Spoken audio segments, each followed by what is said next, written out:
suggestion, more than a suggestion, a strong request. When you ask a question, make it a question. No speeches. Identify yourself, who you are. Are you with an organization in particular that you want to be identified with? And then ask a pointed question.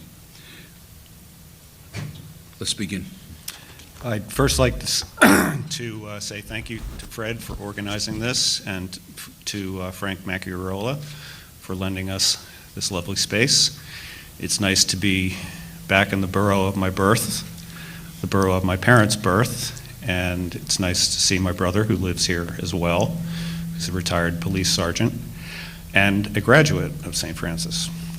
It's nice to see Michael, who I knew somewhat in the 90s. And so let's get going. I think the best way to start, I'd like to take you all back on a little trip in time. We're heading back to the year 1972. It was a somewhat analogous period to today.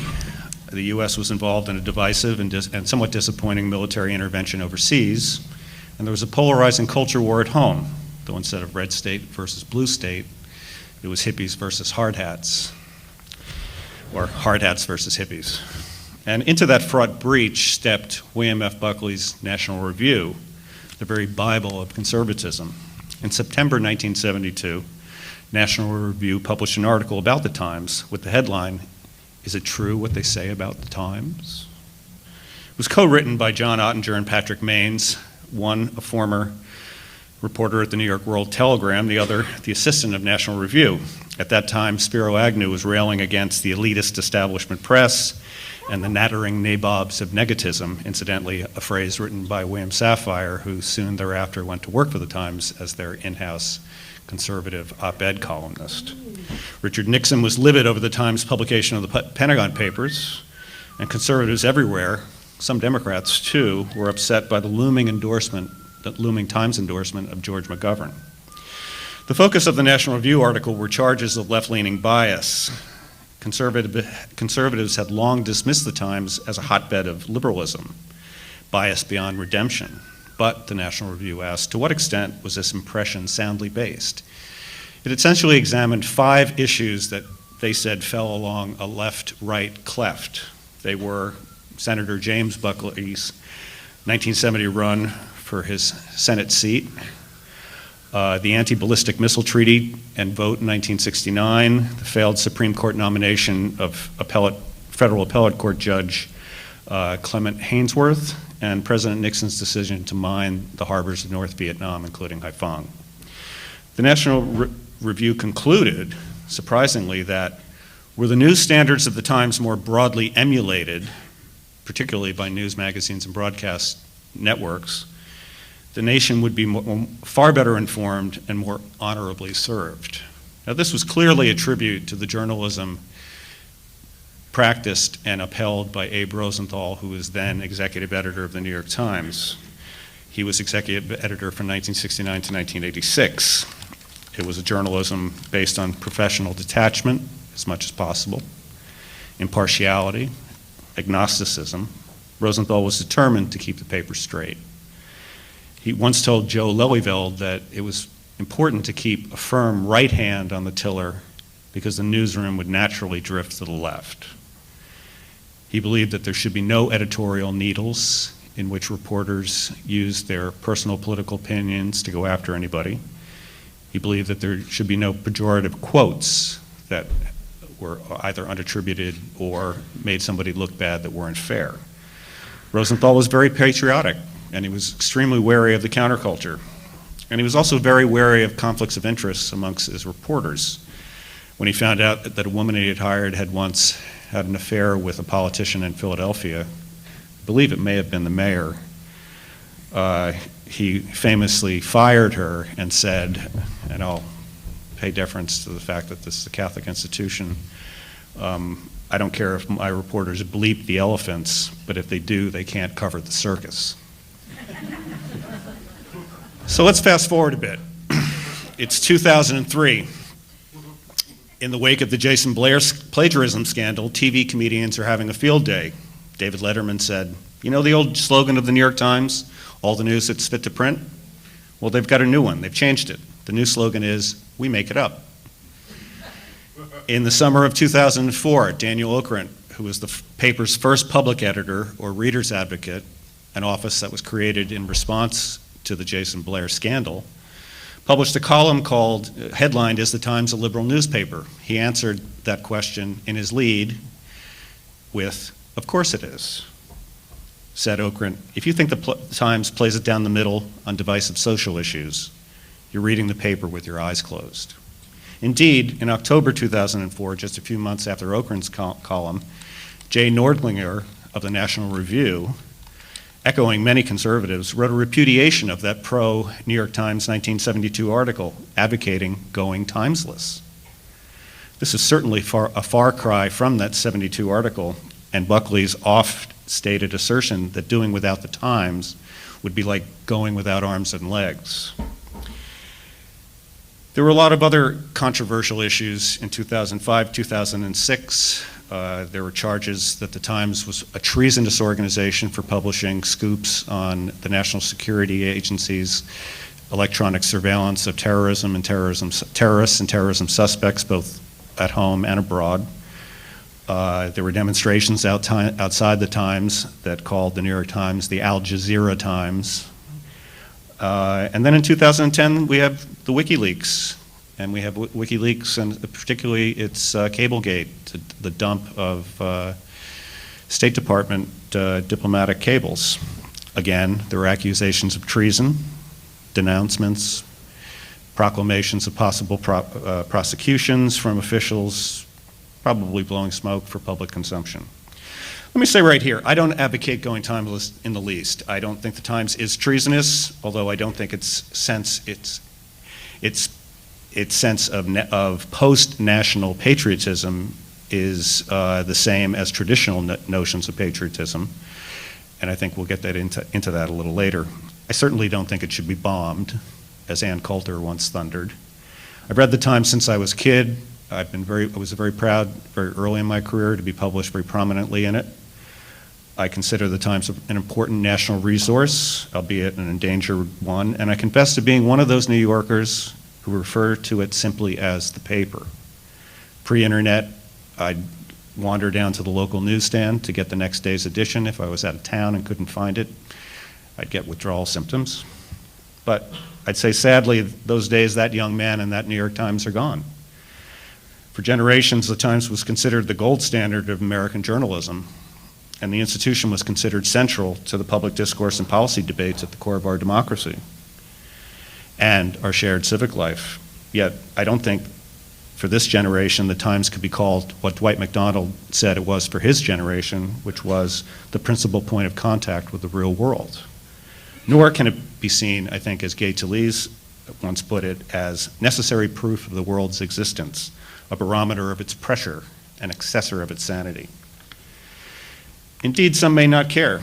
Some may think the Times are relevant in this age of media hyperchoice, but I think it's more necessary than ever, largely because much of the new media don't have the resources or talent and money that the Times does, nor the authority. That might be changing.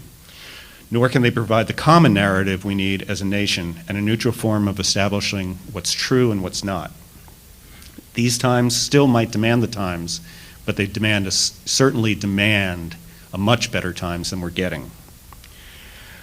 A lot of people focus on the decline of the Times by citing some of the big ticket scandals, institutional blunders, and financial problems. I rather focus on the everyday reporting. I think, to be sure, the Times still can produce impressive journalism, and it can serve democracy quite well. It was excellent on the BP oil spill. I think it served democracy quite well by showing some of the diplomatic and strategic blunders of the Bush administration in the first couple of years of the Iraq intervention. I think it's been pretty good on the plight of ordinary people during this recession. I don't think it's been particularly good on Obama's solutions to the recession, but I think it's humanized and brought home the suffering and ordeal that a lot of people are going through. Unfortunately, a tide of left liberal, politically correct orthodoxy has caused the paper to drift from its traditional role of honest broker of important political and social information to that of a partisan cheerleader. The editorial page has always followed its own agenda. The problem is that the perspectives in the editorial page have bled over into the news report and are spread between the lines of the news reporting. Bill Keller has said that the Times practices a journalism of verification. I would say that it practices a journalism of values projection. And that bias, there's really no other word for it, has created a journalism at odds with its historical mission of rendering the news impartially without fear or favor. And it's also created journalism at odds with the liberal democratic values it's long stood for. So even if you do support a more partisan Times, and there are those that do believe news organizations should take up ideological cudgels like they do in Europe, Britain in particular.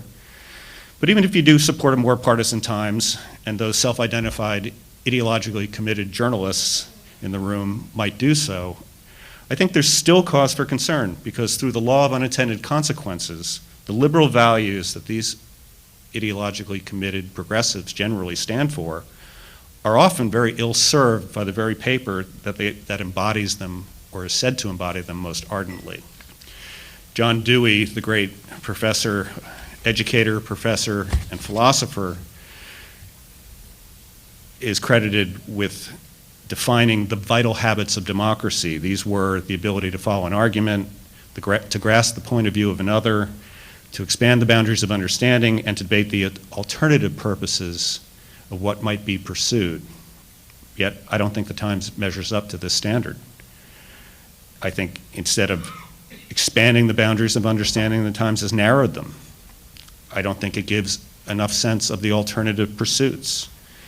And I think instead of raising the tone of public discourse and make it more intellectually sophisticated, the Times journalism often oversimplifies it, in some cases truly dumbs it down, blunting the public's faculty for reasoned debate.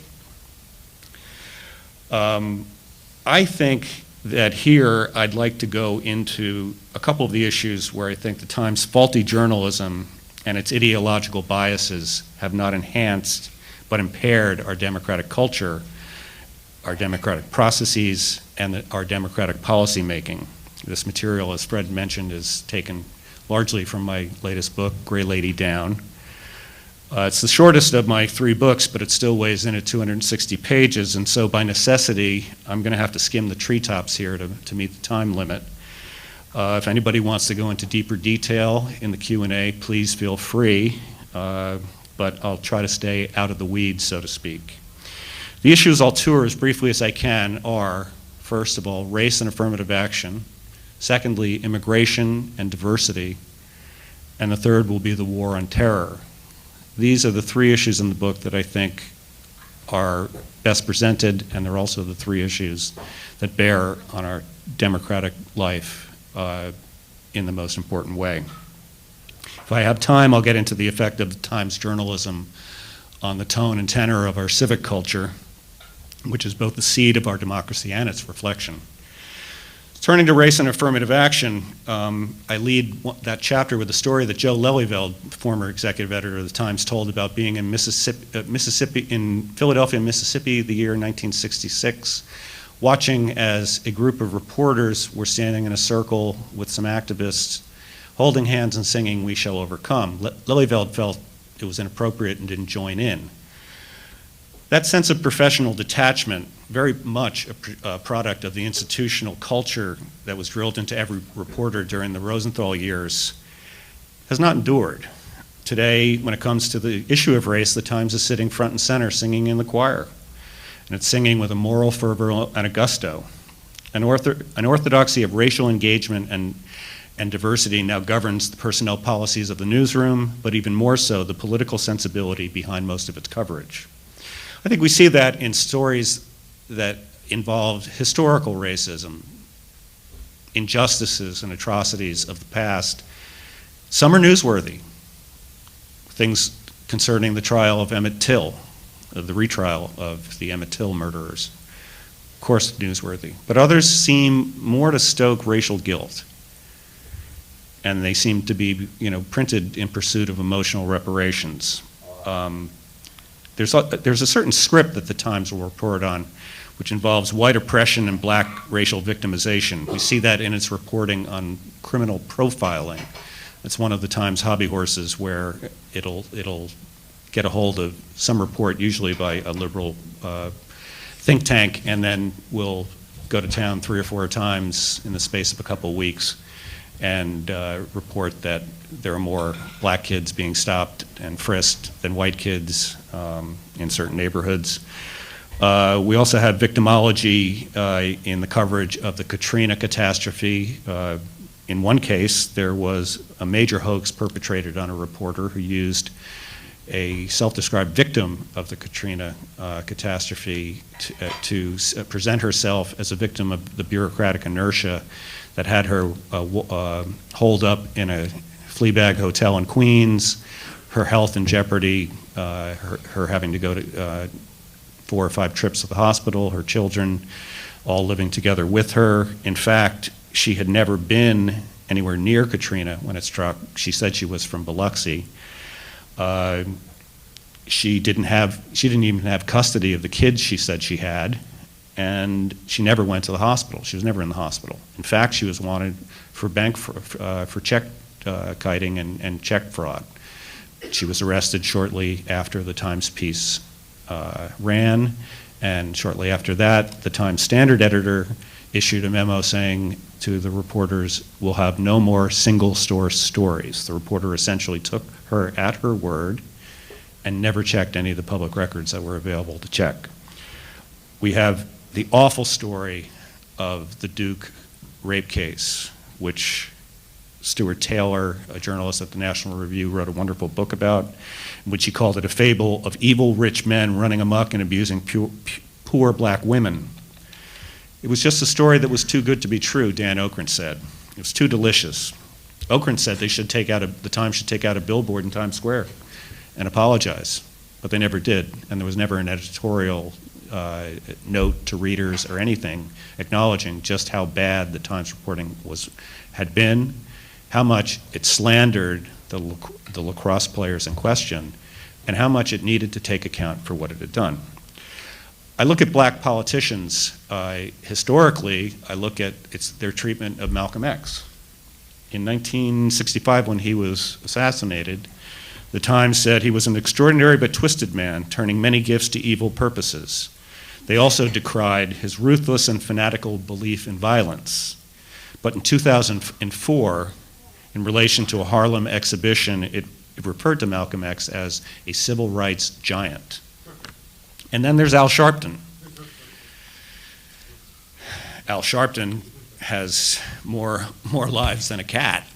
When you think of just what kind of racial arson and agitation this man is responsible for, Tawana Brawley, the riots in Crown Heights, and I think one of the worst was his role in the massacre at Freddy's Market up on 125th Street in Harlem, where 8 people were killed. Was that the case? 7 or 8 people were killed. Sharpton had gotten on the radio and said, "We will not stand by and allow them," meaning white landlords, in fact, the landlords are black, "we will not allow them to move this brother so that some white interloper can expand his business on 125th Street." One very bright commentator, I think one of the sharpest pencils in the box, wrote one time that the memory hole into which Freddy's disappeared fits the pattern of Mr. Sharpton's political career. After each major outrage, Sharpton draws in the press and selected rubes, I think he's referring to the Times, and assures them that this time he's really reformed. The first new Sharpton, complete with fawning profiles in the New York Times Magazine and the New Yorker, came after the Tawana Brawley hoax. I would mention that after the Freddy's massacre, there was a story in the Times I remember very vividly with the headline, "Sharpton Buoyant in a Storm." We have Jesse Jackson's love child. Now, the double standards there are pretty vivid. I think if Ralph Reed had fathered a child out of wedlock and had used his organization's funds to support her, that would probably be bannered on the front page of the paper. Instead, Jesse Jackson's similar transgression and actions were buried on page 27 in a single column. Obama, the Times is in bed with him since the beginning. They delayed for an entire year stories about his relationship with the Reverend Jeremiah Wright that they should have gone into, and they were shamed into it. ABC News got a video of Wright, and it was only after that that Jodi Kantor, its Chicago reporter, really started writing what she should have been writing from the get-go about what Wright was all about. They also allowed Obama to get away with minimizing his relationship to the former weather terrorist, former member of the Weathermen, Bill Ayers. David Axelrod said, well, he was just, somebody new from the neighborhood. His kids go to school together. In fact, they had a relationship over 10 years in several different venues, a couple of foundations. They were closer. I would like to switch now to immigration and just look at just how much immigration has been seen as a fait accompli. There's really, Nathan Glazer in the New Republic in 1993 said, it seems when you look at mass immigration, we've insensibly reverted to a policy of mass immigration without ever making a decision to do so. I don't have this in the book, but I did do a paper on it about the 1965 Immigration Reform Acts, which essentially lifted the racialistic national origins quotas. At the time, both the Democratic Party, which backed it, and the Times, which took its cues from them, said it would not swell the roles of immigrants with third world. It wouldn't change the demographic character of the country, nor would there be millions of people lining up. In fact, both have happened. Whether the demographic change is good or bad makes no difference to me. But what is important is that this was a huge pivot, a pivotal period, a pivotal moment in immigration history, and the Times was completely at a loss to understand it. Since then, the Times has followed a very pro-immigration script. This goes particularly in areas like alien criminality. There was one case where the El Salvadorian gang MS-13 actually sent an assassin up to New York to try to get an ICE agent who was very good at breaking up some of the rings on Long Island. They got the guy before he was able to go after him, but the Times never did the story. And one of my immigration activist friends in Washington said, what's it going to take for them to pay attention? Are they going to need the beheading of a federal judge?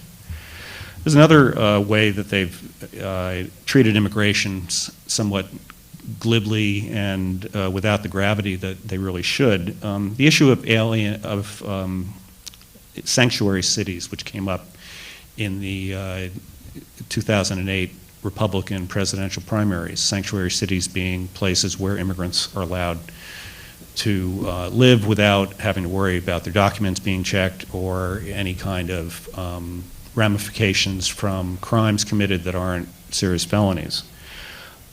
Gail Collins said that sanctuary cities was just a right-wing buzzword for freaking out red state voters. She said it had a sci-fi ring. She said, next time you hear a political ranting about a sanctuary city, say, wasn't that where Keanu Reeves was trying to get to in The Matrix? The Times has been extremely, if not absolutely, silent on dual citizenship. Just give me a minute, I'll wrap up. On dual citizenship, these are issues that we're facing now with 93 different countries offering that. Dual citizenship leading to dual loyalties.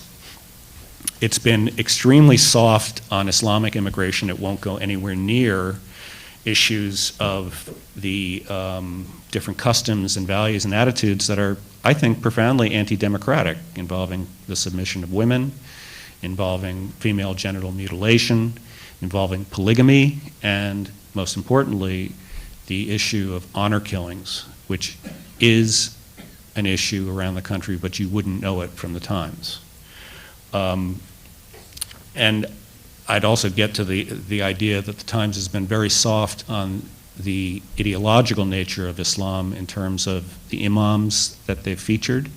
They featured Anwar al-Awlaki right after 9/11 as a moderate voice.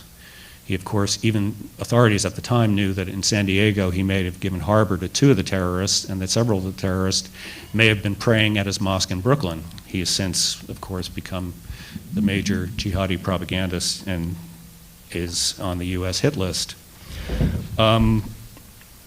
I'd say that when it comes to immigration reform, the Times just invokes demagoguery. When people called into Capitol Hill against the immigration vote, their columnists called it that they were just robots doing what their party leaders had told them to do. And then they invoked the nativism canard, that it's just what's part of our history is nativism. On the war on terror, I'll just close by saying that that soft on Islam approach when it comes to immigration is projected into the war on terror. The war on terror is seen, the tools used to fight the war on terror are seen as more dangerous to American democratic life than the threat that Islamic jihadism represents. I think this comes from a set of ideas fixées about the nature of militant Islam. It doesn't want to admit it. I think the Europeans probably could teach us a lesson on that. There's too much likening of the crackdown on Muslim suspects and those who might give them succor to the Palmer raids, which took place in World War I, and the internment of the Japanese. These are completely different historical occurrences, but the Times tends to lump them all together. In summation, I would say, and I'd like to get into some of what I can't get into right now in the rebuttal, but I just want to pose a question. One of Thomas Jefferson's most famous quips was that he'd rather live in a nation without a government than a nation without newspapers. And I wonder if he was reading the Times right now, whether he'd say the same thing. Thank you very much.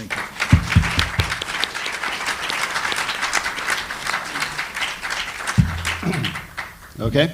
Yes. Well, I'm in a slightly odd position here, I think, because I don't work for the New York Times. I'm not a spokesman for the New York Times.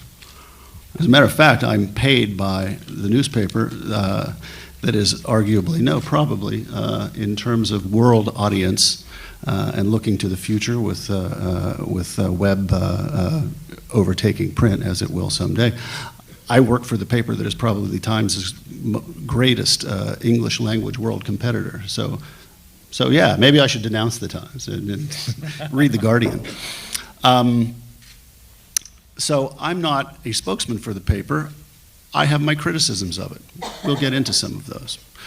And I think Bill makes some fair criticisms in the book, which I read. And, you know, the Times has certainly made its share of errors in recent years. I think the Duke lacrosse coverage was bad. I don't think there's any question about that. I actually, this is an interesting point too. I don't know many people outside of the New York Times, which defends it institutionally, but I don't know many liberals who continue to defend that particular coverage. I think the Times, as Bill mentioned, a story that the Times did about John McCain during the campaign. Some of you may remember a story about a relationship he had, a friendship he had with a female lobbyist, wink, wink, implying the things that you think were being implied. I heard the rumors, as I'm sure you guys heard the rumors in advance of that story being published about what the Times had and didn't have, and so on and so forth. There's no question in my mind that based on what ended up on the page, they should not have gone with that story. It didn't seem like a very good judgment, to put it politely. So certainly they've made some mistakes. Jason Blair episode, obviously a black eye. I think there's probably something in general to Bill's sense of the paper's natural institutional biases. I want to be careful here about how I phrase this. And I think one of the reasons I was asked to do this, and by the way, thank you, Fred, for asking me, and Frank, and thank you. It's nice to see you, and thanks to St. Francis College. But I think one of the reasons that I was asked to do this is that I am, while I'm certainly a liberal, there's no question about that. If you read my stuff, you know I'm a liberal. But I'm a critic, to some extent, of liberalism as well. Over the years, I have been critical, to some extent, of multiculturalism, identity politics on the left. I wrote, that's my first book was, there it is. Yeah, can we just show it? It's an old book now. I don't really agree with 100% of it anymore, but I agree with most of it. I played a role in helping him shape his ideas. I'm sure he's going to quote me against me in his rebuttal, but that's fine. But I have been somewhat critical of multiculturalism from a liberal perspective. That perspective being, in a nutshell, that when we emphasize differences to such a great extent, we can forget about the things that we have in common, and we can lose a sense of a common society in which we fight for and argue for a common good. And I've become, in things I've written, not just in that book, but since, in The American Prospect, I've become kind of associated with that view, and I've been attacked quite harshly by some on the left who disagree with my views. So I think that's one of the reasons that I'm here. But I will say that I do disagree with Bill about the imperative of diversity and of large institutions dealing with diversity and trying to come to terms with it in this United States, in this New York, in this city. It is, after all, the New York Times. It's not the, Kansas Times. Bill harkens back to what he calls a golden age of the New York Times, and there's no question that the Rosenthal era was a good one for the paper, and one in which the paper has much to be proud of, and there's much to respect. But I'm inherently suspicious of golden ages. Upon inspection, they weren't always that golden. They weren't golden for everybody. And I don't want to sound like a politically correct, hectoring, uncle, but some of these things are just true, folks. Some of these things are just true. In the great glory days that Bill invokes, the fact is that if you walked around the New York Times newsroom in those days, in 1967 or something, it was 98% men and it was 98% white. Now, all right, that's how it was. But that wasn't appropriate for the world as it changed, as it progressed.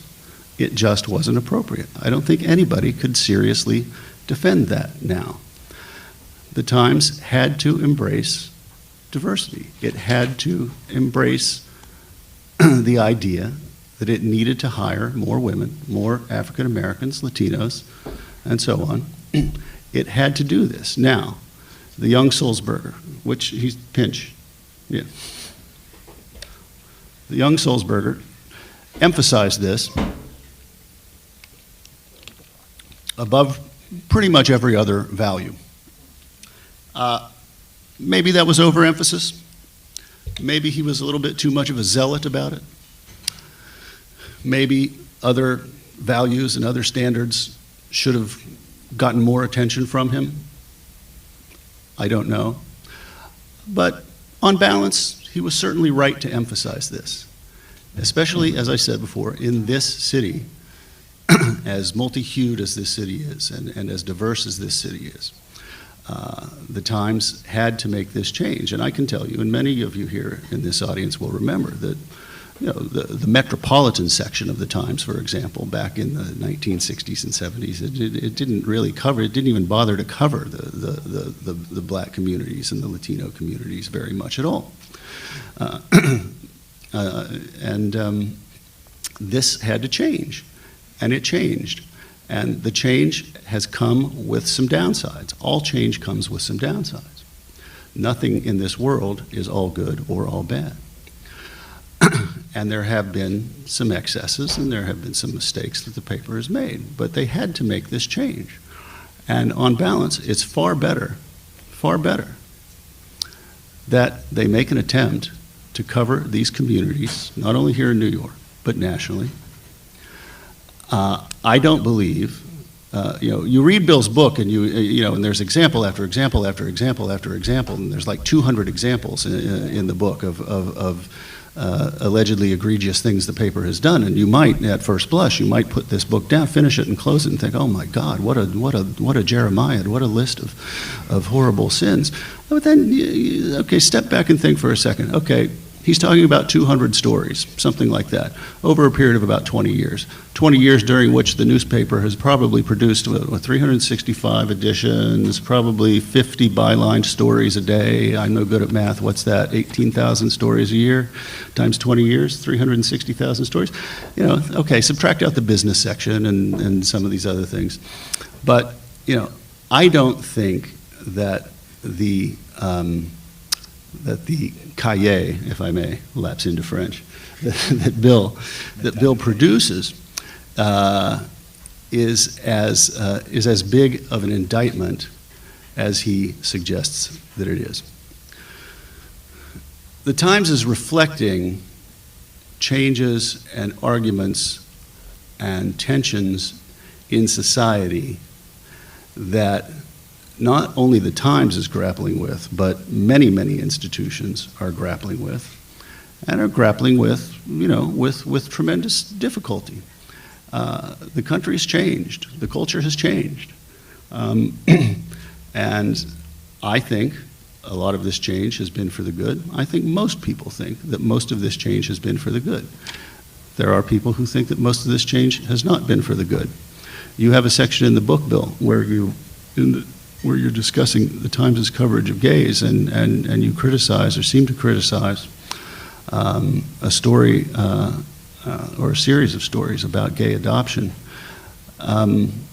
I don't think, I'm asking this rhetorically, you don't actually have to answer this, but I don't think you're actually on the side of saying that gay people aren't equipped to be good parents or don't have the right to be parents. But it kind of seemed like you were saying that in the book. Well, that's a judgment that, how should a newspaper, how should an objective news column handle that issue? Should it give equal weight to both sides of that argument?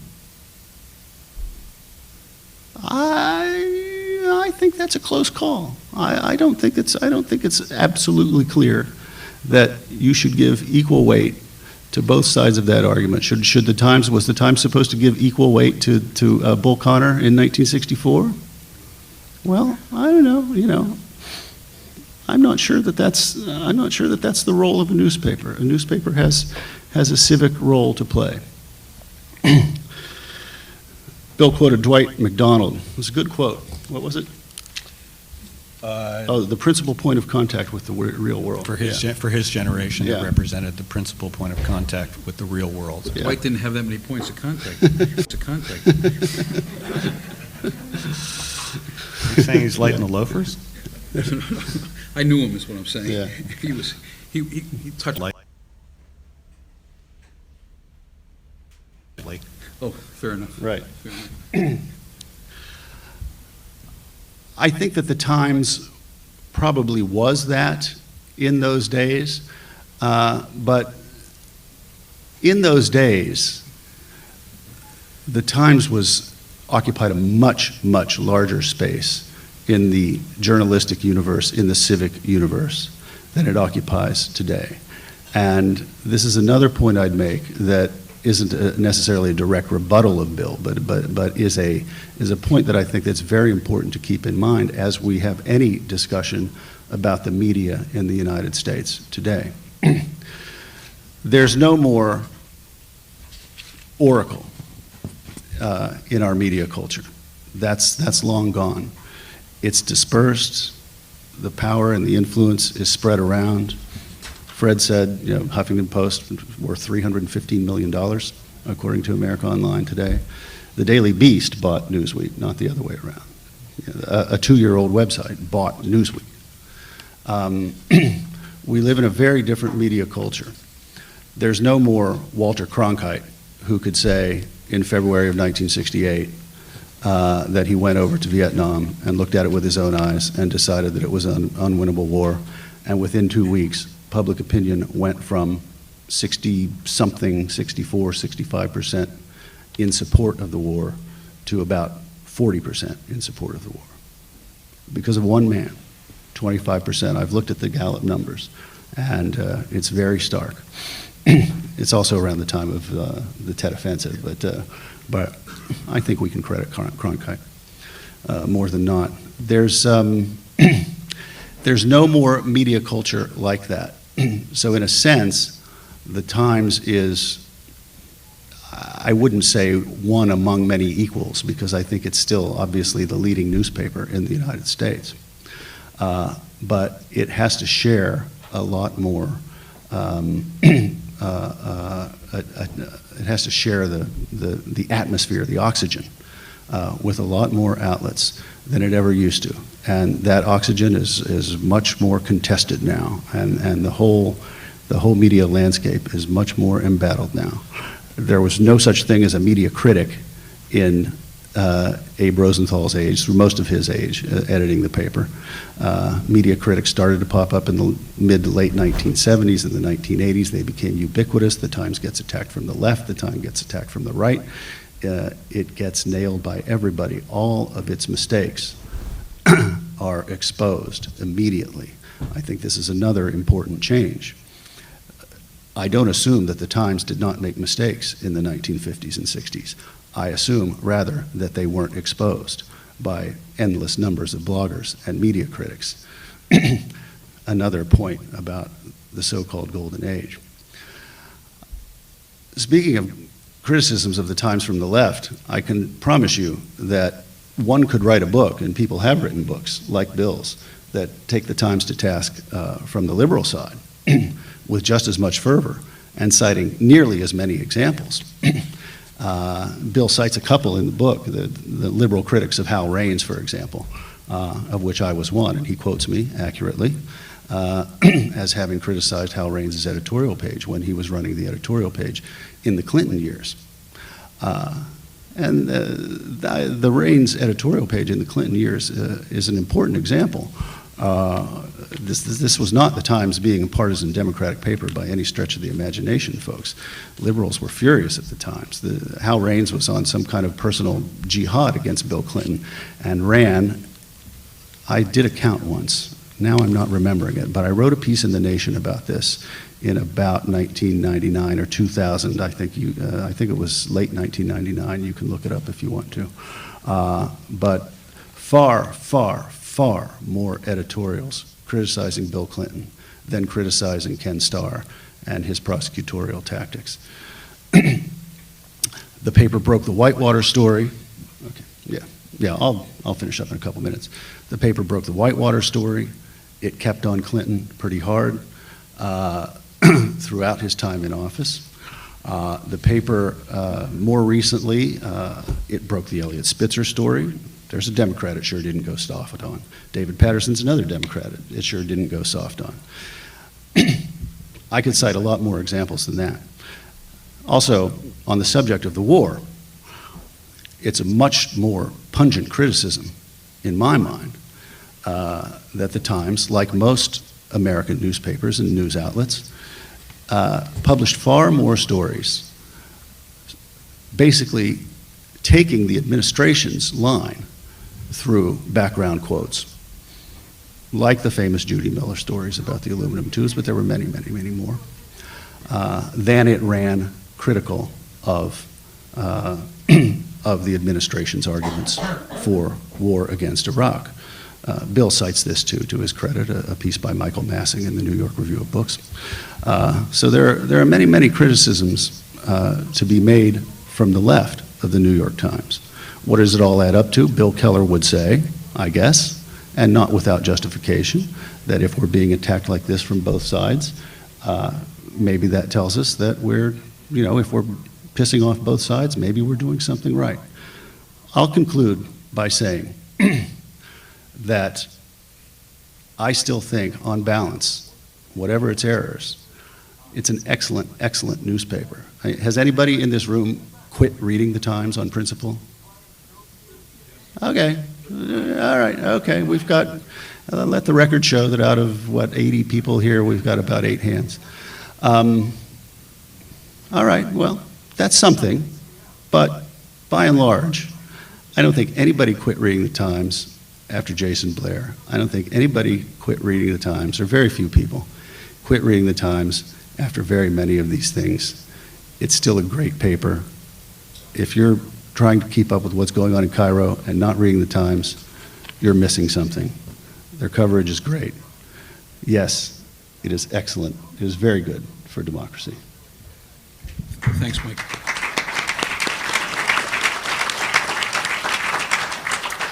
Let's have a few minutes, 10, 15 minutes now. Guys, exchange rebuttal and sir rebuttal. Yeah, I'd like to ask Michael one question, and it involves the issue of double standards at the Times. Michael once famously wrote an American Prospect blog piece, the headline of which, "Keller Must Go," and also suggested that Arthur Sulzberger Jr., who I do not call Pinch because I think, like Arthur Sulzberger Jr. says, a man should earn his own derogatory nickname. He took his from his father, Punch. But I'd like to know, having done that, how you've gotten both your books reviewed. You were the subject of a very glowing profile in 2006 about young liberals sort of fighting back. Meanwhile, I've been blacked out twice in both of my books. The first time, the editor of the book review was addled enough to actually go on the record to the San Francisco Chronicle and say the reason we're not reviewing this book, or I'm not sure we should review this book, is because I'm not sure it's proper to review a book that's so critical of a newspaper, a book about a newspaper like this that's so critical of a newspaper like this. The second time I was promised a review, and then the editor invoked some kind of policy squabble he's having with my publisher as a fig leaf, I sense, just so he can avoid the headaches with his boss. So I think we'd have to say that in terms of ideological double standards, and I go into this book in terms of the politics of the Times Book Review and media, that the Times fawns on left liberal journalists and media and authors, and it either ignores or insults those coming from the right. I don't particularly think I'm coming from the right in my criticism of the Times. I think I'm coming from the point of view of good journalism.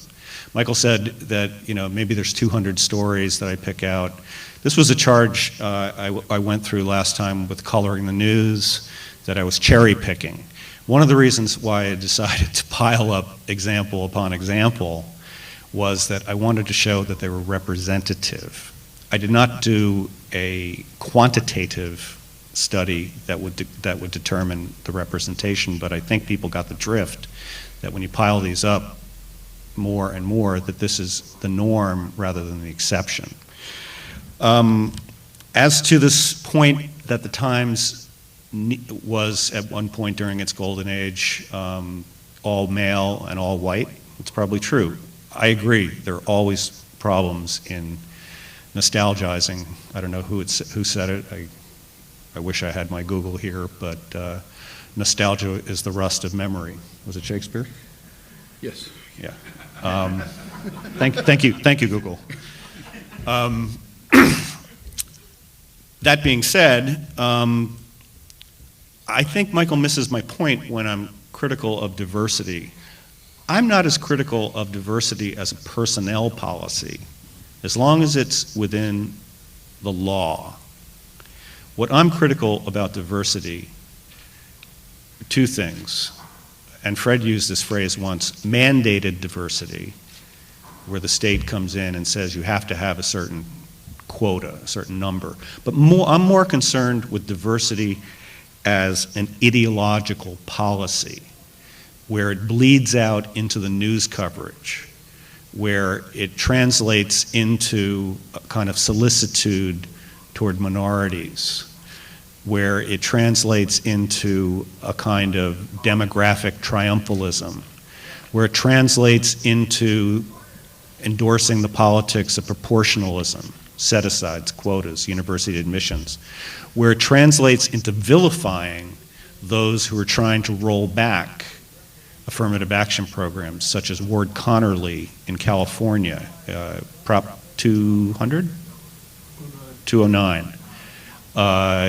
Connerly was the subject of an extremely insulting and demeaning magazine story, the gist of which was he wasn't black enough, and he was a self-hating black, and that's why he was leading the effort to roll back affirmative action in California. Horrible, horrible story. The effort to raise standards at CUNY, I think in 1997, was interpreted by Bob Herbert, columnist at the Times, as ethnic cleansing, because it was felt that minorities wouldn't be able to qualify if open admissions was terminated and standards were put in place that would make them have to attend either remedial classes or community colleges first. So that's my truck with diversity. The other truck I have with diversity is, and I think as a progressive, Michael should be concerned about this, is the idea of community is very much a progressive value. It's also a conservative value as well. It cuts both ways. The communitarian movement in America does not have a red state, blue state divide. It has Pat Buchanan in some ways, and it has the Saul Alinsky's successors on the other. But it's interesting how Robert Putnam, the famous sociologist at Harvard, who wrote the report and later the book, Bowling Alone, about social isolation in America, had been working for a number of years on assessing the impact of diversity on civic engagement and democratic participation. He did not like the results he got. Essentially, he said that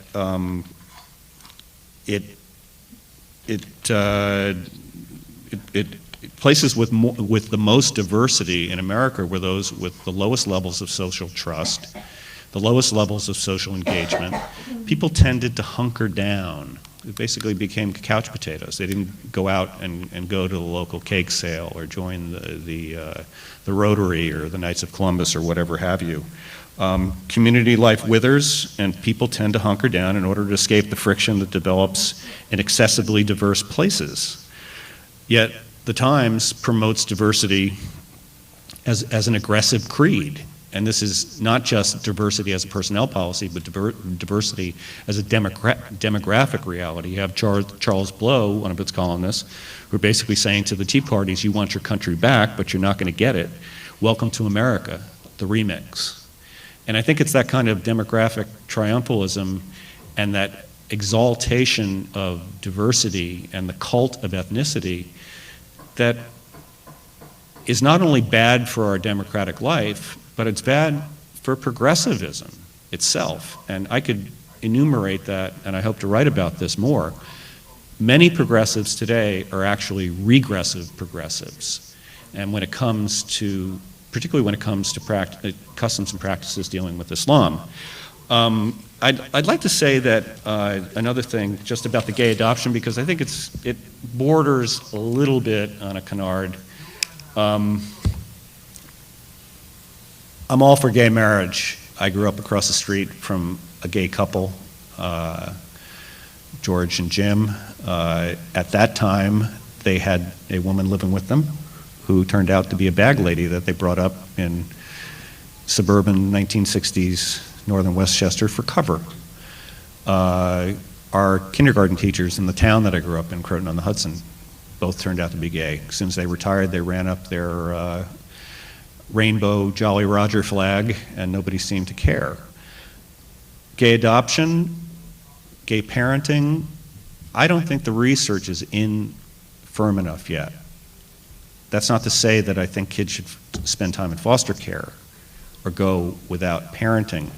But the point, I think Michael should read this section a little closer. My point is that the research is not as complete as it needs to be, and the stories that have been written about gay parenting and gay adoption are just doggerel. There are two magazine stories in particular that were just almost impossible to get through, and I think reflected the confusion that the issue generates itself. So, anyway, that's what I have to say for now. Are we trying to finish this whole event No, by okay. 8? Okay, yeah. Okay. It'll take 6 or 7 minutes. Okay. Oh, I should answer your question first. Actually, they didn't review my first book, so. Oh. So there, there's Exhibit A out the window. But you still call for Keller to hit the Well, I road. did do that, yeah, and I can't even remember why that was. I think it was because they sat on held the the NSA story. story. Yeah, they sat on the NSA story for a year. Well, what can I say? I did it. They did review my second book, but reviewed it kind of unfavorably. So you may be lucky. As for the profile, the fawning profile, it wasn't really a profile of. Well, yeah, okay. It was a sidebar, but I'll tell you, it was had after. your picture in it. It had my picture in it. That's true. It did have my picture, and I had less gray hair. I just saw that picture recently. But look, I wrote an essay in the American Prospect. I was talking in my first remarks about this concept of the common good. I wrote this essay in the American Prospect.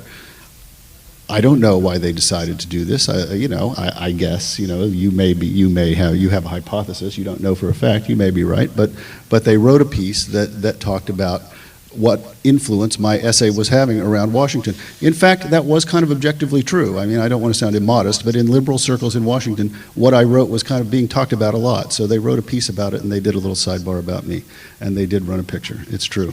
But my record with books isn't very good. What do I want to say? I think just to talk a little bit more about the problem of diversity. Yeah, I see the distinction between newsroom diversity as a policy and diversity as an ideological whatever you said, an ideological drum. I do see that distinction, and I guess sometimes the Times lapses into a bad direction on that point. But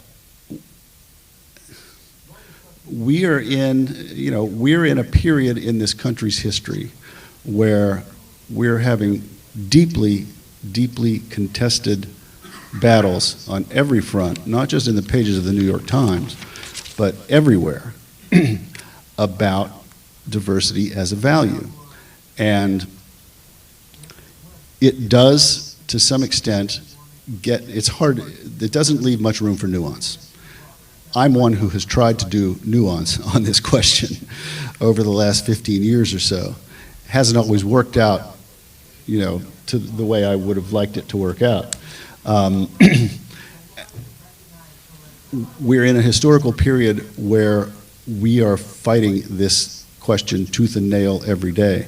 And I do think that some of the reaction to the Obama presidency has to do with these kinds of questions. And I'm not going to hurl javelins of accusations at Tea Party people about race. I'm not going to sit here and do that.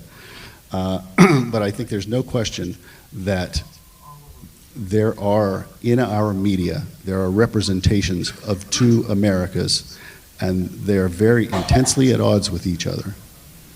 This is not all Americans, by the way. It's like, 30% of Americans on this side and 30% of Americans on this side, and the other 40% of Americans are somewhere in the middle and sort of agree with both sides here and there. And actually, I think those 40% tend more to agree with the progressive side than they do with the conservative side.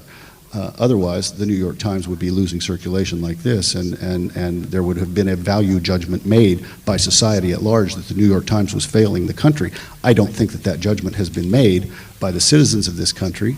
I don't think it's been made by the media consumers of this country.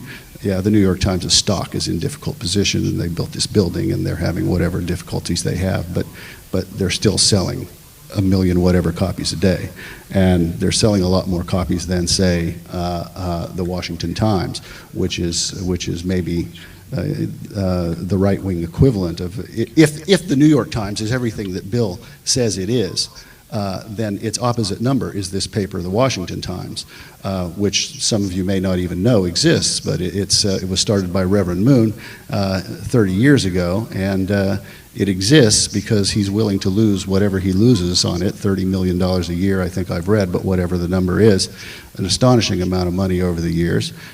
They've never gotten their circulation that I'm aware of into above 100,000, let alone 1 million. So conservatives like to let the free market test decide things. The free market's deciding.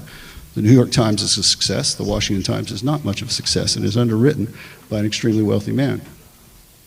Mike, Yeah. let me turn the Yeah, question. fine. That's my conclusion. There are mics. Students from St. Francis will come around.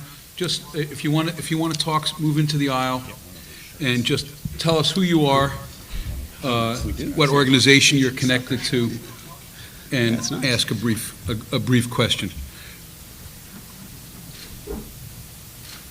Michael, stand up. I'm Michael Myers. I'm the Executive Director of the New York Civil Rights Coalition. I want to ask Michael Tomasky on the question of diversity, because I don't think you got it. I don't think you got the point. The point is that you can hire minorities, hire people who are non-white, without a diminution of standards, ethical standards of journalism.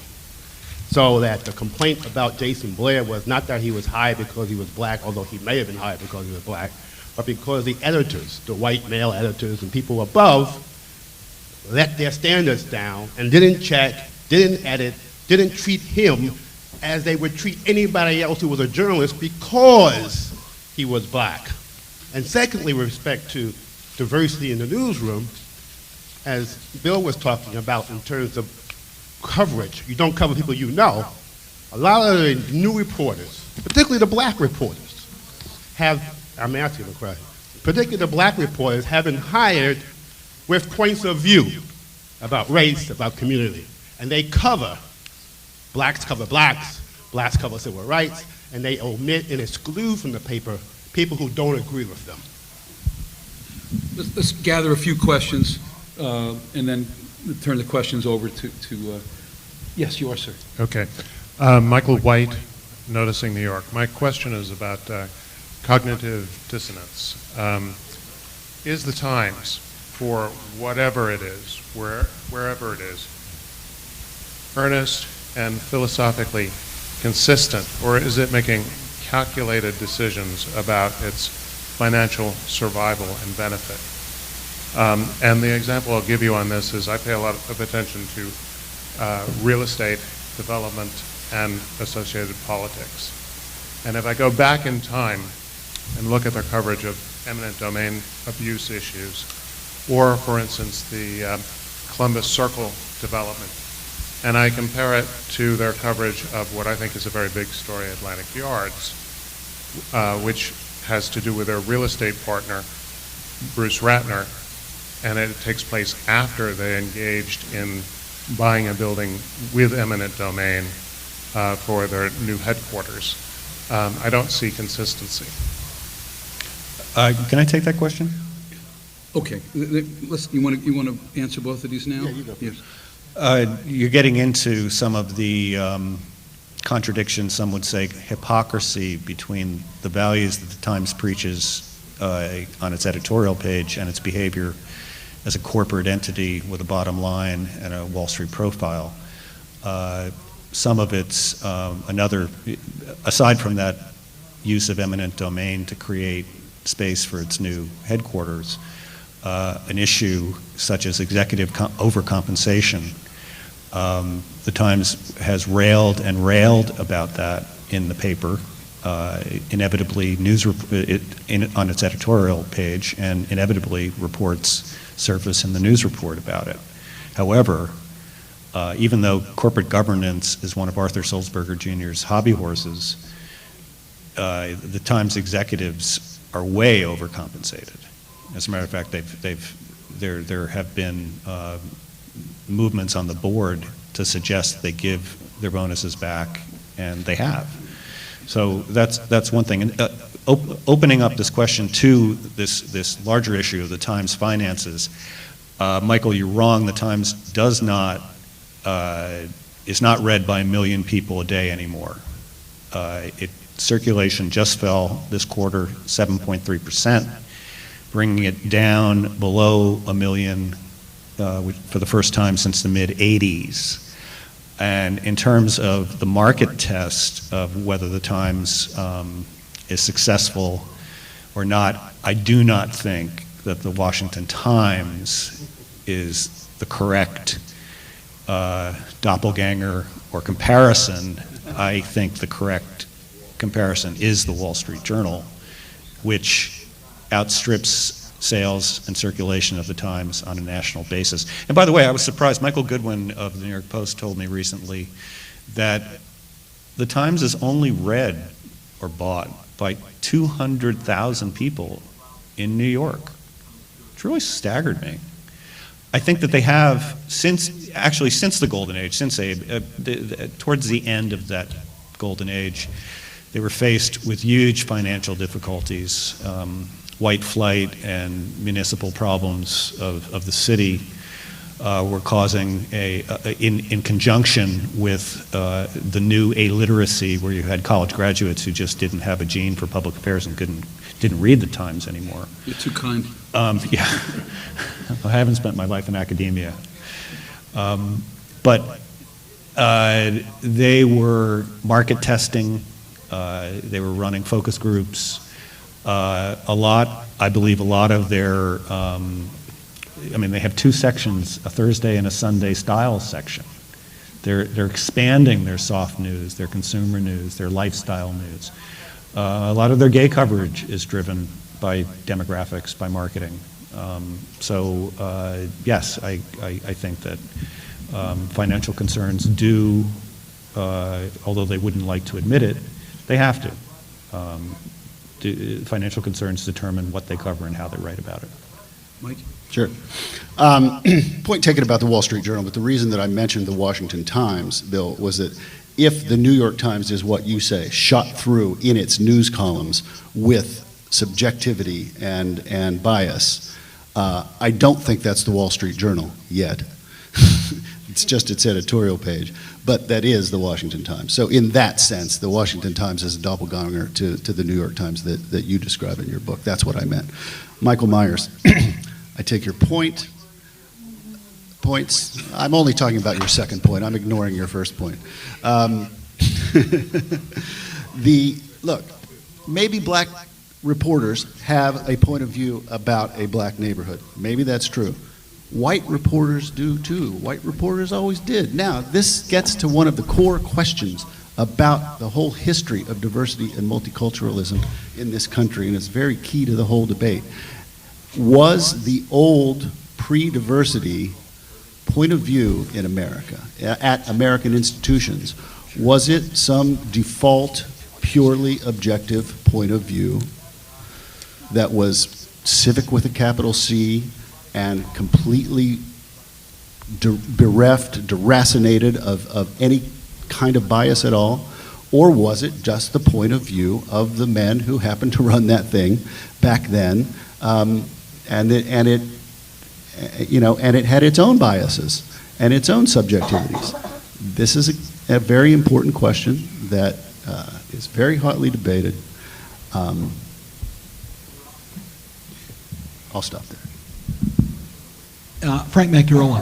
When I was doing my graduate work, I extensively used the New York Times. My dissertation was on city-state relations and the New York Times coverage over a period of 50 or 60 years was terrific on the subject. Now, I want to address you about today. And I'm talking from the standpoint of my piece of diversity. I am Italian, Italian-American, and I'm Roman Catholic. And I take both of those things very seriously. I'm wondering, as a reader of the New York Times, whether you think that I can trust the integrity and honesty of the newspaper when it covers subjects such as those relating to my ethnicity and my religion, reporting on those in a fair and accurate and a trustworthy way. I think it's directed to you, That's Mike. for me?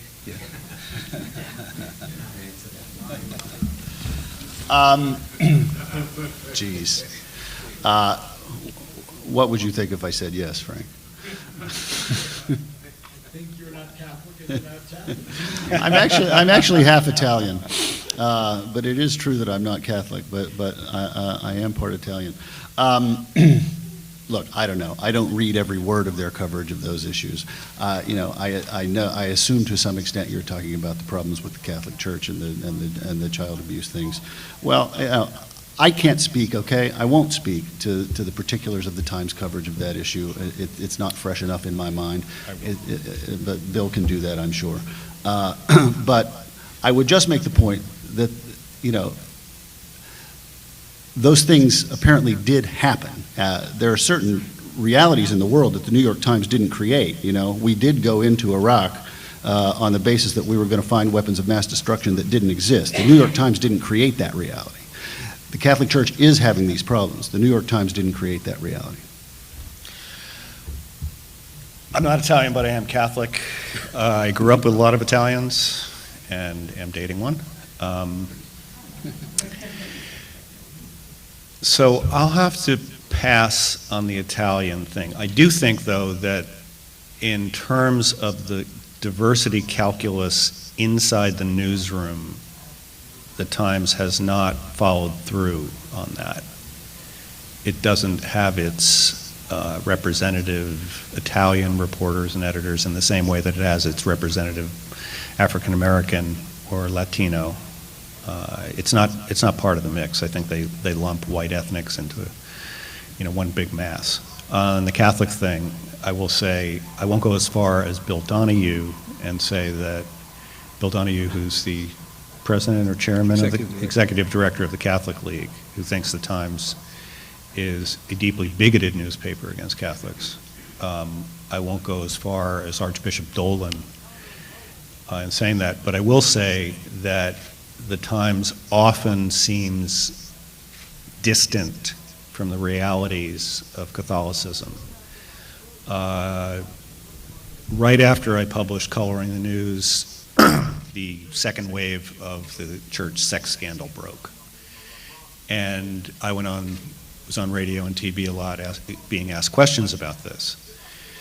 And having gone to Catholic schools, including a very good Catholic high school, then Archbishop Stepanek in White Plains, now Cardinal Stepanek, having diocesan priests, some of whom were brought up on charges or however you want to put it, knowing some of my schoolmates who had bad experiences, some of whom actually sued, that the narrative that was carried in the Times was much different from my own personal experience. Donahue puts it rather bluntly when he says the Catholic Church doesn't have a pedophilia problem, it has a homosexual problem. First of all, I think the use of the term pedophilia to describe that scandal was inaccurate because most of the victims, up to 90%, were post-pubescent, which qualifies as pederasty, as the Romans called it. Excuse me?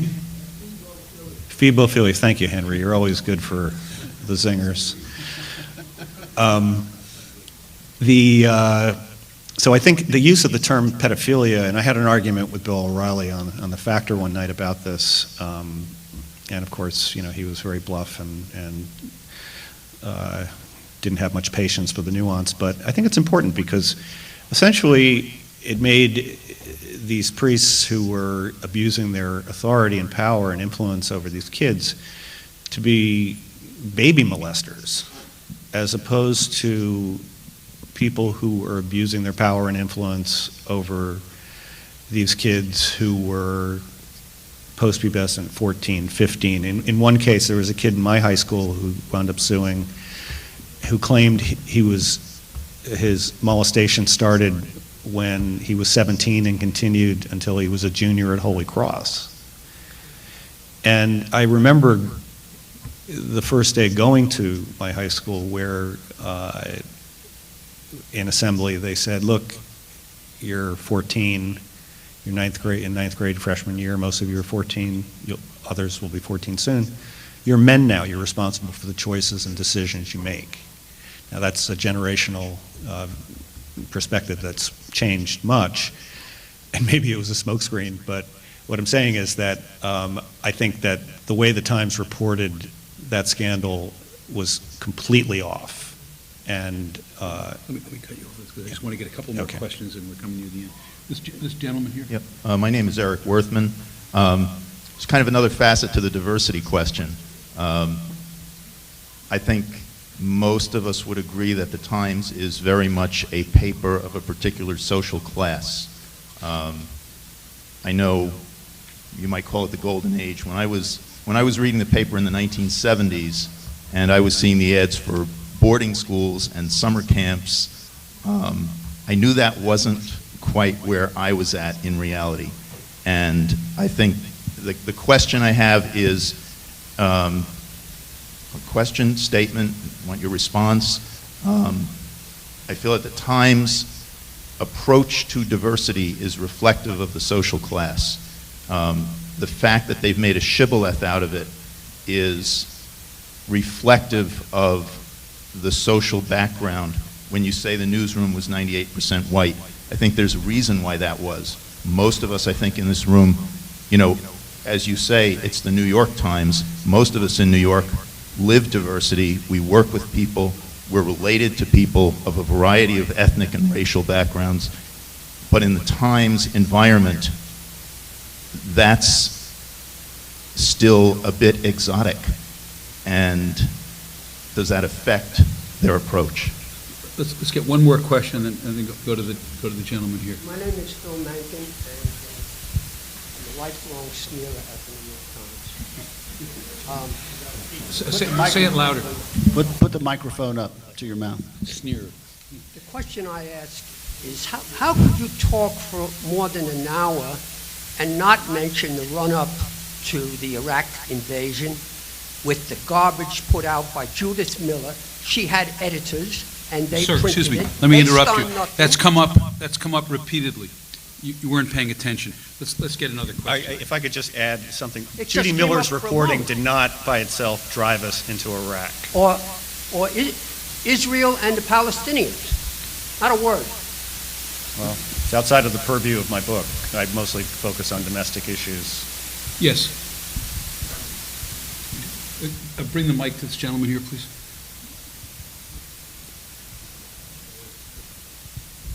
Hi, I'm Fred Saporin. I'm former publisher of Publishers Weekly.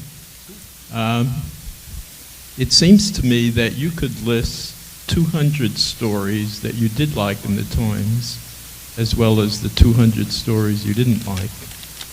And on balance, you would have a newspaper that makes mistakes and a newspaper that does well.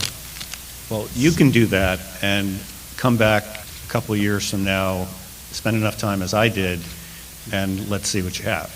Well, I have to tell you that I have read the Times all my life. But and have you? And let me say that having been a publisher of periodical, I take a real interest, or I become a student of anything I read, which also includes the Wall Street Journal. The Wall Street Journal, since Murdoch has taken over,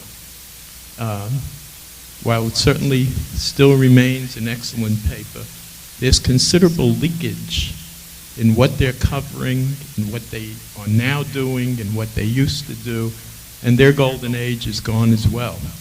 The fact that but I don't see what, as against the grand notion that it is not good for democracy. You have listed what seems to me nitpicking and haven't addressed that big grand issue about whether the Times is good for democracy or not. What I've heard, just like this gentleman here who didn't like their coverage of the Catholic Church, as if... Freddie, wind up. I want to get a couple more questions in before. All right. I wound up. I think it's more than Bill, nitpicking. just hold on for a second. Let me just get a couple more questions in and then answer Freddie and other people. Anyone else want to ask a question? Oh, yes. Oh, yes, Henry. Henry is required to ask a question. It's in the city charter. One thing, you didn't ask the question, which I think is very important and which constitutes Rule 18I in our rules. And that question is it good for the Jews? No one has talked about that, and that's the anti-Israel slant of the Times is something that's attracted considerable attention. Just like to hear what you think of the matter. Since you have two non-Jews here, I'm sure they'll have very interesting answers. But let me stop. We're coming to the end of the evening. So why don't I give each of these gentlemen a few minutes to just sort of wrap up, give us their thoughts, and then we'll let people go home and get dinner. Oh, who's that? Oh, Ed. Oh, go ahead, Ed. I'm sorry. I thought you were handing your microphone to other people. No, I'm not working the evening. I have two very quickies, and I hope... You are? Oh, I'm Edward Hockman. I am Fred's acolyte. I wish this had been entitled, Is the Times Still Worth Reading? Two things. One about philosophy. You asked whether people gave up their Times subscriptions. I did as a result of what I thought was disgraceful reporting and commentary regarding the Tea Party and the congresswoman being shot in Arizona. I mean, it was journalism at its worst. And I'm wondering, that keeps bleeding over into the rest of their editorials, and I'm not sure reading the editorial page is worth it anymore. Secondly is regarding accuracy. I have a friend, Fred's son's age, who is serving in Iraq. And a number of years ago, the New York Times, when the mess was really happening, reported that there had been a terrible attack which involved his unit, and I emailed him through the magic of that, said it never happened. Apparently what the Times was doing is using runners. You know, they didn't want to leave the safety of Baghdad. They got a report, they ran with it. So I wish I could believe what they say is going on in Cairo. I know it's been extensive, but between their editorial page going off the wall and the fact that I couldn't trust them on other stories, I'm wondering if the Times is any more worthy of being read than any other paper. Let's let, we got Freddie's question, Ed's question. Let's Hello, I have a quick question for Michael. There seems to be sort of a given. sorry, who are you, sir? My name is Gavin McInnes. There seems to be a given here that all races, genders, sexual preference need equal distribution at any news source in order to give a solid picture of what the news is. And no one has ever said why. That just seems to be an accepted fact. And I don't understand why that is. It seems to me that the New York Times was white male in the 70s, and it was more accurate than it is today since we came up with this agenda where everyone has to be equally represented. But to me, reporting seems like a very esoteric pursuit. I want to go look at an event, use the English language to document it, record it properly, who, what, when, where, why. Why does everyone have to do this equally? I mean, it seems like insisting that Let me hold you there. I think all dance hall performers are from the Midwest, and we should have some single moms in there. We've got some, we've got the Get a chance gist. to answer this? Yeah, why don't you guys take 5 minutes to sort of answer this gentleman's question and the two prior questions? To the issue of nitpicking, I can say that if you come back, if you think you could find something that through the same rigorous process over several years, more power to you. I don't think you will. As to the question of whether someone's ethnic or racial identity makes them a better reporter on any given subject, I would say there is a question on certain stories of access. Whether the identity and the access translates into better reporting is a different story. I spent 2 years in Sri Lanka reporting on the civil war there. I spoke one of the local languages, but I think I did just as well as anybody who would have gone there who happened to be of South Asian background. I don't think you need to be of a certain ethnicity or race or color, and that I object to. I don't mind giving people a break. I don't mind, giving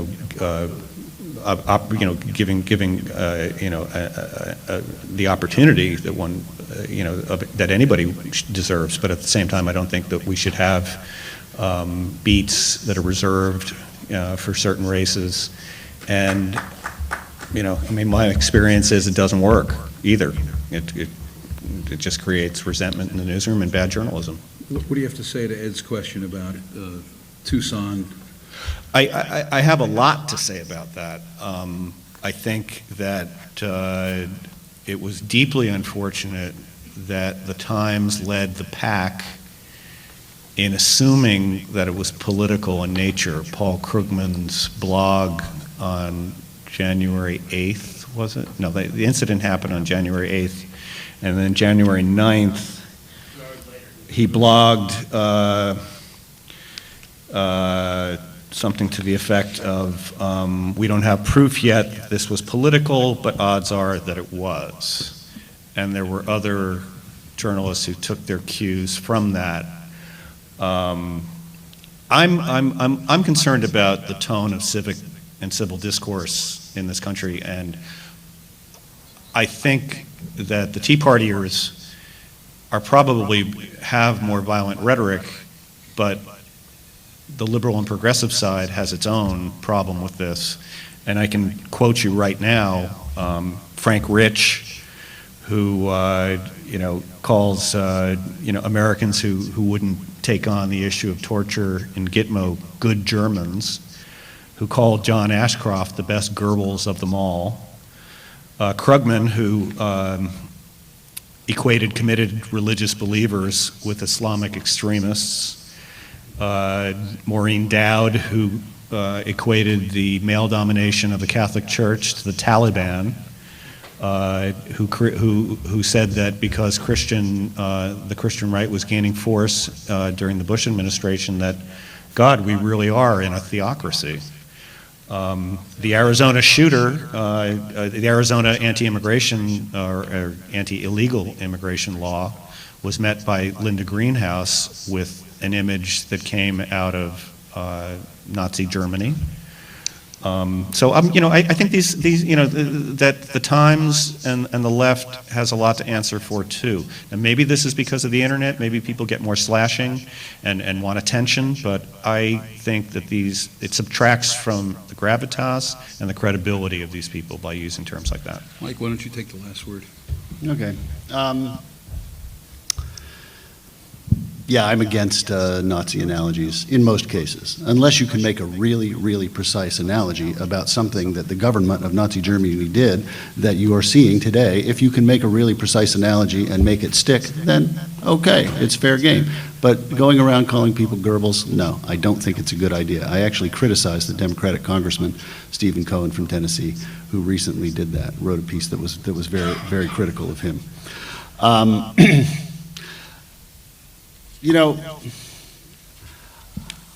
guess I'll just return to the question, did he leave? No, there you are, yeah. you know, I don't think anybody says that there have to be equal numbers. I don't think anybody says that if there's, 42% of the population is X, then 42% of the newsroom has to be X. I don't think anybody really says that, but I do think that what people say is that, on balance, it's better to make an effort to have this kind of newsroom diversity and to represent different ideas and points of view. And that, I've been on the end of running a magazine and trying to achieve that. And, it's pretty hard to do. And, you have to put effort into it. You have to. It's hard to do for liberals. Well, you have to. Young lady, would you please keep quiet in the first row? Yeah, come on. But it's worth doing. To get to the question of the question that we're here to answer. Democracy has to be nurtured by the civic institutions that we depend on to inform us and to do that nurturing. Part of that sustenance is providing information in an unbiased way, as unbiased a way as possible. But inevitably, some value judgments about what kind of society we have and want to have to be made. Now, any newspaper, the New York Times, the Guardian, any so-called straight news outfit, one of the network, any of the networks, anything like that, have to be very careful about balancing those two things. But I think it's legitimate to try to balance those two things. I don't think, we want news organizations to be completely morally neutral on moral questions of our time.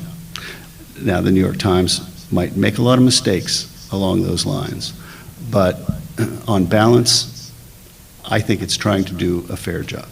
Thank you, Mike. Thank you. Before I thank both of them, both of our speakers, just want to say that Bill's book, Gray Lady Down, is outside for anyone who'd like to purchase it. I'd be glad to have Mike's books out there too, but they're a little out of date. But his magazine is Democracy, and he has a website. Thank you. Oh, yes, I never said. Can I just say I never said. If you go to guardian.co.uk and then go to the comment section, the little navigation bars across the top, go to comment and look around on that page, you'll find my blog. I actually have a lot of conservative commenters who really give it to me, so you can join the parade.